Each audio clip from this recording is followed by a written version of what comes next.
Hello. ये एक 15 minute लंबी वीडियो होने वाली है।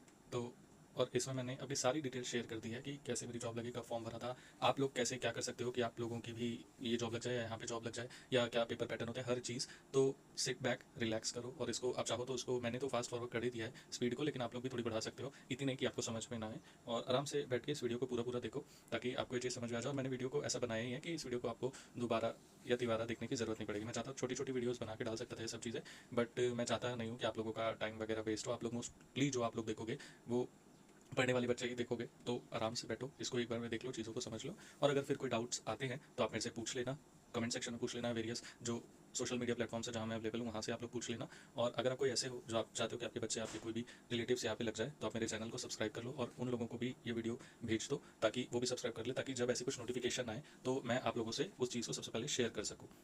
इसके अलावा मैं और भी जो गवर्नमेंट एग्जाम्स आते रहेंगे आसपास के, जो ज़्यादा लोग को नहीं पता होते या पता भी होते हैं, उनकी भी अपडेट्स आप लोगों के साथ टाइमली शेयर कर दिया करूँगा। Thank you. तो आराम से इस वीडियो को देखो और समझो चीज़ों को। Bye. Have a nice day. Hello friends, कैसे हैं आप सब? आई होप आप सब अच्छे हैं और आपकी तैयारी अच्छी चल रही होगी। आप लोगों को दिवाली, धनतेरस और छठ की हार्दिक शुभकामनाएं। आप लोग अभी अपने फैमिली के साथ या आप जहाँ पे भी आप इसको एंजॉय कीजिए और उसके बाद फिर अपनी पढ़ाइयों पे अच्छे से लग जाइए। फाइनली मैं आज आप लोगों को बताता हूँ कि मेरी जॉब कहाँ लगी है, कैसे लगी है और मैं इससे बहुत खुश क्यों हूँ। तो मैं आप लोगों को ये चीज़ बताना चाहूँगा कि हमारे यहाँ पे, जो कि मैं भिलाई से बिलोंग करता हूँ, छत्तीसगढ़ से, तो हमारे यहाँ पे आईआईटी भिलाई है और वहाँ का ये रिक्रूटमेंट आया था जो कि लास्ट ईयर के सितंबर में आया था, अगस्त सितंबर के टाइम पे आया था। और यहाँ पे ये पोस्ट निकली हुई थी। उस टाइम मैं टीसीएस में काम करता था पहले से, और मेरे को 3.5 साल का लगभग वर्क एक्सपीरियंस हो चुका था। जब यहाँ पे ये पोस्ट आई तो मैंने देखा कि मेरे लिए पोस्ट काफ़ी अच्छी मुझे लग रही थी कि ठीक है, इसको फिल किया जा सकता है करके। तो मैंने ये जूनियर असिस्टेंट की पोस्ट, साथ साथ में जो जूनियर सुपरिटेंडेंट की पोस्ट है उसको भी मैंने फिल किया था। मैं आप लोगों को ये चीज़ बताना चाहूँगा कि इन दोनों में क्या क्राइटेरिया मांगा गया था एलिजिबिलिटी का। एलिजिबिलिटी में इसमें मांगा गया था कि जूनियर असिस्टेंट में तो बैचलर्स की डिग्री थी, वो आपके पास होनी चाहिए एटलीस्ट 55% मार्क्स के साथ, विद हिंदी इंग्लिश आपको कंप्यूटर पे आनी चाहिए, ऐसा प्रोफिशिएंसी इन टाइपिंग हिंदी स्लैश इंग्लिश और ऐसा। और उसके साथ साथ मैंने जूनियर सुपरिटेंडेंट टेक्निकल का भी फॉर्म भरा था, जिसमें मांगा गया था कि आपके पास मास्टर्स डिग्री हो, और मास्टर्स डिग्री ना भी हो अगर तो फिर बैचलर्स डिग्री इन साइंस और इक्विवेलेंट ऐसे करके आप भर सकते हैं। तो जो इंसान इंजीनियरिंग किया था वो भी इस डिग्री को भर सकता था। हालांकि लेटर ऑन मैं इसके लिए शॉर्टलिस्ट नहीं हुआ, जो कि बाद में हमको ऐसा बोला गया कि आप लोग शॉर्टलिस्ट नहीं है, पर तब तक तो मेरा सिलेक्शन हो गया था। तो मैंने इस पर इतनी ध्यान भी नहीं दी कि क्या क्राइटेरिया था नई शॉर्टलिस्ट करने का। ठीक है। उसके बाद अब मैं आप लोगों को ये बताना चाहूँगा कि इसका सिलेक्शन प्रोसेस क्या रहा, कैसे कैसे चीज़ों को हमने सामना किया। ओके। जब हम लोगों ने हमारा फॉर्म सितंबर में जो आया था उसको फिल कर दिया था, तो उसके करीबन कुछ समय बाद में हमारा इसके लिए पेपर हो गया था। और इसका कॉल लेटर ऐसा आया था जिसमें हम लोगों को 21 मई को बोला गया था कि आप सबका पेपर आईआईटी भिलाई में ही होगा। मोस्टली इसमें जीके, जीएस, करंट अफेयर्स वगैरह, मैथ्स, रीजनिंग, इंग्लिश, ये सब की चीज़ें हमने एक्सपेक्ट की थी। बट इनका पेपर जैसा हमने एक्सपेक्ट किया था उतना इजी नहीं आया था, टू बी ऑनेस्ट। और मैं अब आपको इनके पेपर के बारे में बताना चाहूँगा कि पेपर बहुत वेल बैलेंस्ड था हम यहाँ का। पर पेपर में जो सबसे सरप्राइजिंग चीज़ थी वो ये थी कि बहुत सारी चीज़ें ऐसी पूछी गई थी जो ऑफिस वर्क से रिलेटेड, ऑफिस की चीज़ों से रिलेटेड, फुल फॉर्म से रिलेटेड ऐसे ऐसे क्वेश्चन आए थे जिनके लिए मतलब हम लोग एक्सपेक्ट नहीं किए थे कि ये चीज़ें आ सकती है। बट क्योंकि मैं आप लोगों को ये चीज़ पहले से कहते आया हूँ कि आप एक स्टूडेंट हो, आपका धर्म सिर्फ एक है कि आपको बहुत अच्छे से पढ़ाई करनी है। आपके लिए ये मैटर ही नहीं करती चीज़ें कि आपको ज़्यादा पढ़ना पड़ रहा है या कम पढ़ना पड़ रहा है। आप किसी भी पेपर के लिए जाओ तो आप उस पेपर से ज़्यादा के लिए ही प्रिपेयर्ड होकर जाओ, ताकि जो सवाल और किसी से ना बने वो आपसे बने। मेरी इस पेपर की प्रिपरेशन मैक्सिमम वहाँ से हुई थी कि जो मैंने एम सीआरई का फॉर्म भरा था उसके कारण, एम सीआरई का जब पेपर फरवरी में हुआ था, तो मेरा लक्ष्य देखिए उस चीज़ में कि जब मैंने उस फॉर्म को भरा था तो मैंने दोनों फॉर्म भरा था, एलडीसी का भी, एलडीसी यूडीसी का भी, और जो एओ वाली पोस्ट थी लेवल 5-6 वाली उसको भी मैंने भरा था। और कोइंसिडेंटली ऐसा हुआ कि मेरा 27 को हैदराबाद में वो पेपर हो गया एलडीसी यूडीसी का, और 28 को ही मेरा एसबीआई क्लर्क का भी प्री आ गया और एओ वाला पेपर भी आ गया। और मैं हैदराबाद में था, मैं लिटरली आपको बता रहा हूँ, मैं शाम को वहाँ पे बैठा हूँ 27 को पेपर दे के, और शाम में मैं ये, मेरी टिकट भी तत्काल वाली कंफर्म नहीं हुई थी, और मैं ये सोच रहा हूँ कि यार मुझे क्या करना चाहिए, मुझे जाके एसबीआई क्लर्क का पेपर दे आना चाहिए। यहाँ पे उसकी भी मैंने अच्छी तैयारी की थी, कम से कम 10-15 दिन, 20 दिन तो मैंने उसके लिए पढ़ाई था, या फिर मैं जो एओ का टाइम लगा के पढ़ा था 15-20 दिन, उसके लिए मुझे यहाँ रुक के पेपर दे देना चाहिए। और वो एक एम्स क्लर्क का पेपर भी 3,000 रुपये का था, प्लस यहाँ पे एसबीआई क्लर्क में सीट्स ज़्यादा थी, 400 के करीब तो इस जोन में ही सीट्स थी, पहली बार इतनी आई थी। और अब एसबीआई क्लर्क में इतनी कभी आएगी भी नहीं सीट, तो अब इंसान करे तो करे क्या। फिर ये लगा कि यार सीट इधर ज़्यादा, इधर आ जाना चाहिए। तो फिर ये फीलिंग आई कि यार फिर मैंने 3,000 रुपये का फॉर्म भरा है, यहाँ पे मैं हैदराबाद आया हूँ, एक पेपर देने आया हूँ, फिर अगले दिन भाग के वापस आऊँगा, और वो भी अगर मैं नहीं पहुँच पाया टाइम से, ट्रेन लेट हो गई तो क्या होगा करके, मेरा यहाँ का पेपर भी छूट जाएगा मेरा। जो मेरा नेक्स्ट पेपर छत्तीसगढ़ में है वो एसबीआई क्लर्क वाला नेक्स्ट डे पे वो भी छूट जाएगा, क्योंकि मेरा पेपर ही 3:30 बजे खुद से था और ट्रेन का टाइम दिखा रहा था कि वो मुझे 1 बजे करीब में यहाँ पे छोड़ेगी। तो बहुत विकट समस्या हो गई थी। प्लस सबसे बड़ा चीज़ ये लगा कि यार मैंने इसके लिए 15-20 दिन 25 दिन पढ़ के टाइम दिया एओ वाले के लिए, जहाँ पे कुछ कुछ सीसीएस वगैरह के रूल्स वगैरह पूछे थे उस टाइम पे, तो वो सबका प्रिपरेशन किया था और वो छूट जाएगा तो फिर अच्छा नहीं लगेगा ऐसा बोल के, मतलब काफ़ी ख़राब फीलिंग आ रही थी। बट मैंने सोचा कि नहीं, अब मुझे देना है तो देना। और मैं आपको एक बात कहना चाहूँगा कि जो मैंने वहाँ प्रिपरेशन की थी वही प्रिपरेशन मुझे बहुत हेल्प की कि मैं यहाँ पे जो चीज़ें पूछी गई थी, मतलब वो अनएक्सपेक्टेड ही था चीज़ें कि बहुत लोगों से बन पाता। क्योंकि मैं आपको अपना सेंटर का एक्सपीरियंस बताऊँ अगर, तो सेंटर पे जब मैं वहाँ पे गया था तो मैंने बहुत सारे बच्चों को देखा जो बहुत से वेरियस लाइब्रेरीज़ में जो बैठ के तैयारी करते हैं, जो मतलब जिनका पता था मुझे कि हाँ ये लोग पढ़ाई करते हैं। 4D एजुकेशन हब जो है वहाँ के बहुत सारे बच्चे आए थे, और जो एसएससी वगैरह रेलवे बैंक की तैयारी करते हैं इधर उधर के बहुत सारे लोग आए थे उस पेपर को देने के लिए। ऐसा मतलब ये टोटल आप समझ लो 9 ही पोस्ट थी, जिसमें जनरल के लिए सिर्फ 4 ही पोस्ट थी मोस्ट प्रोबेबली, पर इसको देने के लिए शायद 1200-1500 लोग आए थे पेपर देने। और आप विश्वास करो, ये हमारा पेपर 21 को था और 7 को इन सब का हम लोगों को एडमिट कार्ड आ गया था। बहुत सारे लोग सेंटर में ये बात कर रहे थे कि यार बहुत पहले से एडमिट कार्ड आ गया, अगर एडमिट कार्ड का मेल नहीं आया रहता लोगों को तो और भी कम भीड़ टर्न अप करती वहाँ पे। हालांकि मैं तो साइट को रेगुलरली चेक कर भी रहा था, तो इसलिए मेरे को पता था। और मैं आप लोगों से भी यही कहूँगा कि अगर आप चाहते हैं कि आप जैसे भिलाई के आसपास के किसी रीजन से, भिलाई, रायपुर, दुर्ग, राजनांदगांव, कोरबा, अगर आप लोग ये सब जगह से बिलोंग करते हैं और आप चाहते हैं कि अगर ऐसी आईआईटी भिलाई में कुछ ऐसी पोस्ट निकले और उसकी इन्फो आप तक सबसे पहले पहुंच जाए, तो आप मेरे इस चैनल को सब्सक्राइब कर लीजिए। मैं अगर वहाँ पे ऐसी कोई पोस्ट वगैरह कुछ आएगी तो मैं अपने चैनल पे भी आप लोगों को बता दूंगा। आप ये खुद भी सब्सक्राइब कर सकते हो और आप अपने फैमिली मेम्बर से या फिर जो भी आपका दोस्त जो इस चीज़ की तैयारी कर रहा हो या जो यहाँ रहना चाहता हो उससे भी आप सब्सक्राइब करवा सकते हैं कि एटलीस्ट वो तो इस चैनल को मिस ना करें। और साथ ही मैं आपको ये भी बता दूंगा कि प्रिपेयर कैसे करना है। मेरा क्वांटिटी रीजनिंग तो अच्छा था ही, उसके साथ वो उसकी भी नॉलेज थी, तो हम लोग वहाँ पेपर देने गए। पेपर बहुत ही स्मूथली कंडक्ट हुआ, मतलब मैं कहना चाहूँगा बहुत अच्छा एक्सपीरियंस था पेपर का। हमारे वहाँ पे हर चीज़ की फैसिलिटी थी, जो भी आपको रूम्स मिल रहे हैं वो सब प्रॉपर लोग थे वहाँ पे गाइड करने, गार्ड्स भैया भी थे जो बता रहे थे यहाँ जाना है, ये करना है, वो करना है। और पेपर भी बहुत ही स्मूथली कंडक्ट हुआ, मतलब अच्छा लगा पेपर देकर, ऐसा नहीं लगा कि कुछ मिसमैनेजमेंट वाली चीज़ थी। प्लस वहाँ पे जाने के पेपर दे के आने के बाद अब मेरे मन में बार बार यही लग रहा था कि यार रिजल्ट कब आएगा, रिजल्ट कब आएगा करके। फिर और मुझे आउट ऑफ स्टेशन भी जाना था कुछ समय के लिए, तो मैंने 1-2 बार मेल करके भी पूछा था कि मतलब कब आ सकता है सर ऐसा ऐसा, तो वहाँ से रिप्लाई आया था कि आ जाएगा रिजल्ट, आप लोग टेंशन मत लीजिए करके। फिर जब थोड़े टाइम बाद जब इसका रिजल्ट आया तो मैं उसी दिन बाहर से ही आया था। मैंने देखा, मेरे को लिटरली इतनी खुशी हुई, मैं आप लोगों को बता नहीं सकता। मैं आप लोगों को अपना शेयर करता हूँ कि किस टाइप का मेल आया था, क्या आया था, तो मैं आपको शेयर करता हूँ। मैं आपको ये दिखाना चाहूँगा कि ये रिजल्ट जब आया था तो मैंने रात में चेक किया था, और उसके बाद जब मैंने अपना देखा था कि यहाँ पे मेरा रिजल्ट आ गया, पहले तो मैंने अपना देखा कि अरे यार मेरा आया भी है कि नहीं, और उसको चेक करने के बाद मेरे को विश्वास ही नहीं हुआ। मैंने अपना जो एप्लीकेशन फॉर्म है उसको फिर से चेक किया कि मतलब 4 ही सीट थी यूआर की, उसमें भी मतलब मेरा नाम इस सीरियल नंबर में सेकंड नंबर पे दिखा रहा था। तो मुझे तो बहुत बहुत बहुत खुशी हुई इसको देख के, मतलब पूरा जितना मैं क्या बताऊँ आपको, कितनी खुशी हो रही थी उस टाइम पे। ये होने के बाद फिर अब हमको वेट था कि मतलब डॉक्यूमेंट वेरिफिकेशन का मेल वगैरह आएगा, और उसके बाद हम लोग का डॉक्यूमेंट वेरिफिकेशन हुआ, बहुत स्मूथली वो प्रोसेस हुई, मतलब आपको अच्छा लगेगा चीज़ें। सबसे बड़ी बात मुझे ये लगी कि मतलब इस एग्जाम में मैंने ट्रांसपेरेंसी काफ़ी देखी कि जो करवा रहे थे कंडक्ट वो भी बहुत मतलब उसको ट्रांसपेरेंट तरीके से कि हाँ ये चीज़ ऐसे होनी चाहिए, वैसे होनी चाहिए। वहाँ पे भी जब डीवी भी हुआ, डीवी में मैं वहाँ के स्टाफ से बात किया तो मुझे पता चला कि हाँ बहुत ही प्रोफेशनल बिहेवियर लगा मुझे चीज़ों का। और सबसे बड़ी बात यह कि चीज़ें फास्ट हुई, ऐसा नहीं था कि चीज़ें बहुत धीरे धीरे धीरे धीरे मतलब चल रही हैं। आप फॉर्म भर दे रहे हो तो फिर वो 6 महीना बाद फॉर्म का पेपर दे रहे हो, फिर 6 महीना बाद रिजल्ट आ रहा है। और अब जब मैं वहाँ पे ज्वाइन कर लिया हूँ तो तब अब मुझे चीज़ें ये फील होती है कि मतलब हाँ काफ़ी प्रोफेशनल इन्वायरमेंट है, चीज़ें काफ़ी अच्छे तरीके से मेंटेन की जाती है, ट्रांसपेरेंसी है चीज़ों को लेकर कि हाँ कोई अगर एक प्रोसेस है तो वो कैसी होगी, वेरियस चैनल्स के थ्रू चीज़ें होती हैं यहाँ पे। तो बहुत अच्छा लगा। और सबसे बड़ी बात, जब मैं यहाँ नाम देख लिया तो उसके बाद मुझे रहा नहीं चाहता था कि कब डीवी आएगा, फिर कब ज्वाइनिंग होएगा। मैं आपको वो भी मेल दिखाता हूँ जैसा डीवी के टाइम हम लोगों को आया था, और लास्ट में मैं आपको बताऊँगा कि कैसा जॉब है क्या है, उसे मैं आपको लास्ट में शेयर करता हूँ।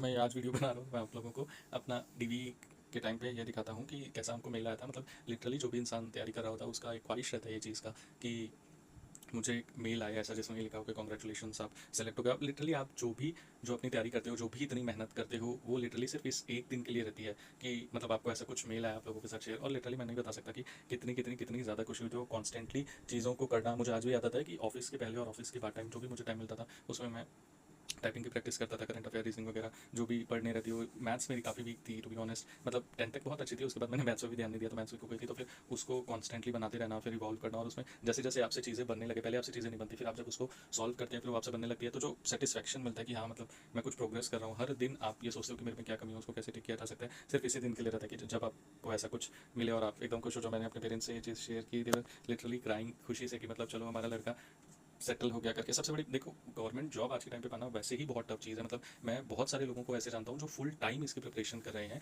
और फुल टाइम मतलब लिटरली फुल टाइम दिन के 6 घंटे 7 घंटे 8 घंटे 12 12 घंटे तक लोगों को मैंने देखा है देते हुए, और उसके बाद भी उनकी जॉब नहीं लग रही, या जॉब लग भी रही है तो मतलब है जॉब लेकिन काफ़ी दूर है। मैं इस चीज़ के लिए बहुत खुश था कि एक तो मेरी गवर्नमेंट जॉब लगी, साथ ही साथ मेरे होम टाउन में गवर्नमेंट जॉब लगी। मतलब इससे ज़्यादा खुशी क्या हो सकती है मेरे लिए। मेरे को तो सच में एकदम मैं बहुत खुश हो गया था।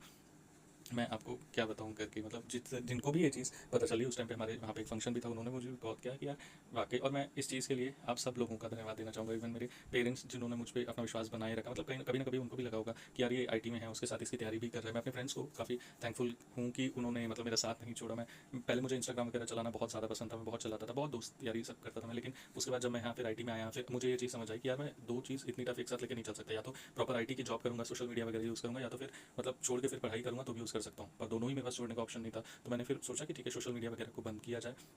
काफ़ी सारे मेरे दोस्त उन्होंने पूछा कि यार कब आएगा तू वापस, कब क्या होगा ऐसे करके। मुझे आज भी मेरे इनबॉक्स में मैसेजेस ऐसे पड़े हुए हैं जो पूछते थे पांडे जी आप कब आएंगे सोशल मीडिया पे वापस। पर मेरा एक ही गोल था कि आएंगे तो तबाही मचा के आएंगे।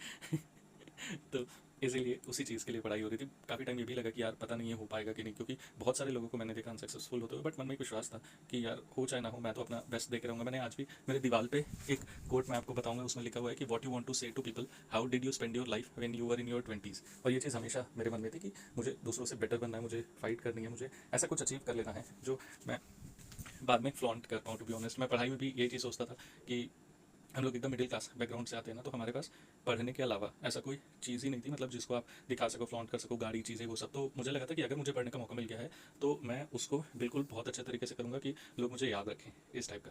और यही जो मेरा एटीट्यूड है लाइफ को लेकर, मुझे लगता है कि इसने मुझे बहुत मदद की है लाइफ में बहुत चीज़ पाने के लिए। मैं हमेशा चाहता हूँ, और मैं चाहता हूँ आप लोग भी फॉरएवर ग्रेटफुल रहें हर उस चीज़ के लिए जो आपको मिली है। कई लोगों को मैंने देखा कि हमेशा वो दुखी ही रहते हैं चीज़ों को लेकर, या फिर सोशल मीडिया पे हो गया, यहाँ पे लोगों के साथ बहसबाजी ही करने में बिजी रहते हैं, जबकि उनकी लाइफ खुद बहुत ख़राब स्थिति में जा चुकी होती है। तो मैं आप लोगों से यही कहूँगा कि ठीक है, दुनिया में जो हो रहा है होने दीजिए। आप शांति से बैठिए, ये सोचिए कि आपके लाइफ का गोल क्या है और आप क्या कर रहे हैं हर दिन उस गोल को अचीव करने के लिए।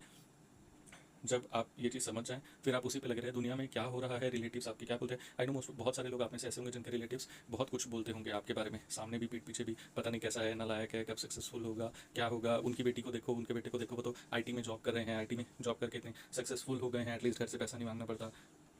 बहुत ब्ला ब्ला ब्ला ब्ला चीज़ें, बहुत सारी चीज़ बोली जाती हैं। बट आपको ये चीज़ समझना है कि आप जो जिसकी तैयारी कर रहे हो वो चीज़ इतनी ईजी नहीं है। आप लाखों लोगों से लड़ के छीन रहे हो अपने लिए एक जॉब, आप अपने आप को वैल्यूएबल प्रूव कर रहे हो, तो ये सब परेशानी आएगा ही। और हर इंसान के पास आखिरी में ये ऑप्शन रहता ही है कि वो ये जो सब चीज़ों को छोड़ के अपने आप को थोड़ा बहुत लेवल अप करे, 2 4 महीना 6 महीना करे, और उसके बाद फिर आईटी कंपनियाँ जो भी हैं या छोटी मोटी कंपनियाँ वो ज्वाइन कर ले। लेकिन अगर आपका टारगेट बड़ा है तो फिर आपको मेहनत भी बड़ी करनी पड़ेगी। जैसे APJ Abdul Kalam said, small aim is a crime. तो कभी भी लेस के लिए सेटल होने का मत कीजिए। आप जो भी फील्ड में हो, जो भी आप करना चाहते हो, मेक श्योर करिए कि आप उसके लिए हर दिन मेहनत कर रहे हैं। भले वो 10 मिनट हो, भले वो आधा घंटा हो, भले वो 1 घंटा हो, भले वो 4 घंटा हो, भले वो 10 घंटा हो। मेहनत तो सबको करनी पड़ती है और रेगुलरली करनी पड़ती है।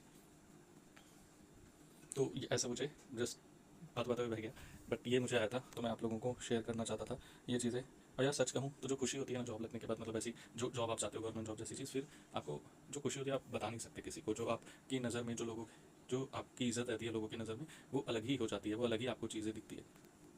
और फाइनली अगर मैं काम की बात करना चाहूँ कि काम क्या है, कैसा है, तो मैं ये कहना चाहूँगा कि काम बहुत अच्छा है। आप यहाँ पे बहुत सारे जो फैकल्टीज़ मेंबर है, फैकल्टी स्टूडेंट्स वगैरह, उनके साथ आप रहते हो, आप इतने प्रेस्टीजियस इंस्टीट्यूट में काम कर रहे हो, आपको ये समझ आता है कि अच्छा मतलब बहुत सारी फील्ड में जो हमारा आईआईटीज़ हैं वो कैसे काम करते हैं, क्या होता है, क्या इनकी फंक्शनिंग होती है, और किस लेवल पे मतलब ये जो है ये हमारे कंट्री के लिए काम कर रहे हैं, किस लेवल पे चीज़ें। मैं लिटरली यहाँ पे ऐसे ऐसे फैकल्टीज़ से देखा हूँ, मिला हूँ, जिनसे आप एक बार बात कर लेंगे, आपको लगेगा कि मतलब भाई साहब ये क्या ही विजनरी आदमी है। और ठीक है, हम लोग पहले भी काम करते थे, सब पहले भी देश के लिए कंट्रीब्यूट करते थे, लेकिन आपको उनका विजन देख के समझ में आएगा कि यार ये बंदे कुछ अलग ही हैं, ये क्या सोचते हैं, क्या करते हैं, ये बहुत ही अलग चीज़ है। अभी मैं एक सर से मिला था, उनका मतलब विजन ऐसा था, उनकी चीज़ें हमारे डायरेक्टर सर से भी सुनने का मुझे कई बार मौका मिला, तो ये चीज़ समझ में आई कि आप इंसान का विजन देखो। कई लोग ये सोचते हैं कि ठीक है आईटी के पास प्रोजेक्ट आ रहे हैं या कोई चीज़ हो रही है वो करें। यहाँ पे फैकल्टीज ऐसे हैं जो एकदम प्रैक्टिकल चीज़ों पे काम करना चाहते हैं। मतलब लिटरली जैसे अगर रेलवेज है, रेलवेज को क्या प्रॉब्लम आ रही है, उनसे कोलैबोरेट करके चीज़ें करके उनको सॉल्व किया जाए। अपने देश को कैसे कैसे कैसे किस वे में हम बेटर बना सकते हैं, क्या कर सकते हैं, और किस किस चीज़ों में वो हम लोग डेवलपमेंट कर सकते हैं, क्या चीज़ों को बेटर, और कौन से आईटीज़ में क्या काम हो रहा है, हमारे देश को किस में आगे जाने की ज़रूरत है, सोलर पावर, ये सब चीज़ों में जब यहाँ पे बात आप कभी किसी का ऐसे सुनोगे तो आपको